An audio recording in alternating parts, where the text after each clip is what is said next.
Hi, it's Bernie back again. So I think it's time we do a little truck update. Well, we haven't been working at it too much, but we've still been getting some stuff done with it. So the last video you might have seen, we installed the 8.8 in the back of it. So let's have a little look at the truck. You get a look in the engine bay.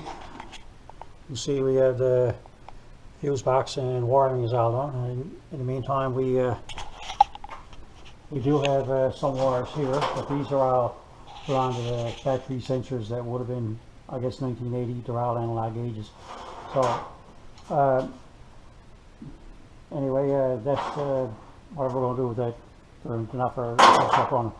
So as you can see, we have the PCMs mounted here, fuse boxes here, have the plugs and wires into it, manifold gaskets on, and look a little bit over here, and we have all the heater hoses on, the radiator hoses, the belt tensioner, the turbocharger we thought was seized.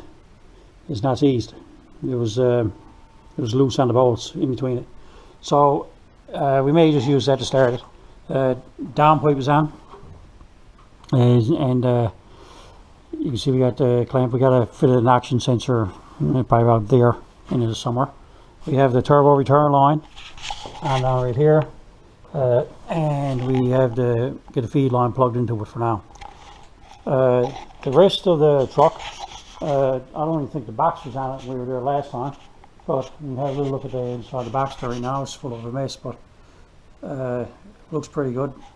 The only issue that we've had, as you can see right here, with this bolts on in this area here, what we ended up doing, we just bolted it together, and it was off the truck, so we said, yeah, that's great.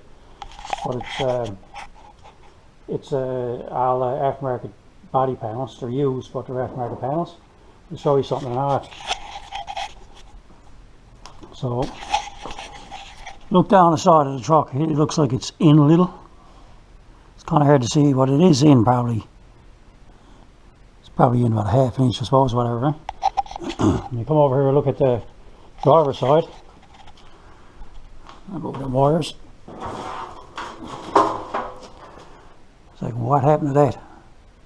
But anyway, so what we got to do, we got to loosen the bolts, pull it in on the sides, and if anything, like as we're fitting it up, maybe just see the box that we shifted over, or the cab got to be shifted over a little bit or whatever. But let's just get the fitting stuff in. Let's see if we can take this down. So under the truck,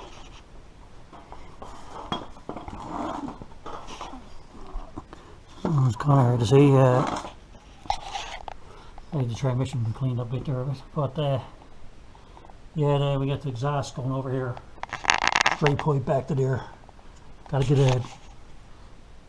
a some of a bullet muffler, but it's 3.5 inch exhaust on it.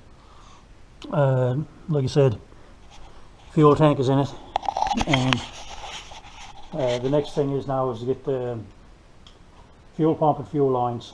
I think that's pretty well all that we have next to do with it, other than just like the feed line and the oil filter, and get the computer programmed. But we should be getting closer all the time to getting it run. So so throw the video together, give a little update and where we're at. So, oh, and I didn't mention too, all the brake lines are in, all the transmission lines are in, all new rotors, all new drums, wheel cylinders, brakes, hold down kits, flex line in the back. It's all new. So like I said, as we get it going, it'll be a nice truck anyway when it's done. But still not some fitting refinements. We had the cab painted, like you can see here too. We ended up grinding this out here, and the gaps were horrible. So I know I had this painted here on the corner of the cab, but I'm not worried about respraying that again. But yeah, the gaps here were horrible. And at the other side, it's not much better. But let's take a little look. This is where it was here. See how wide this gets here? So what we done, we split it and folded it out and filled it in a little, and see how it makes it feel a little bit better. But that's it. Like I said, it's It's aftermarket Chinese fenders and Chinese doors and backsides. So you know you're going to have some fitment issues. So I mean, we'll get there anyway. So that's it for now.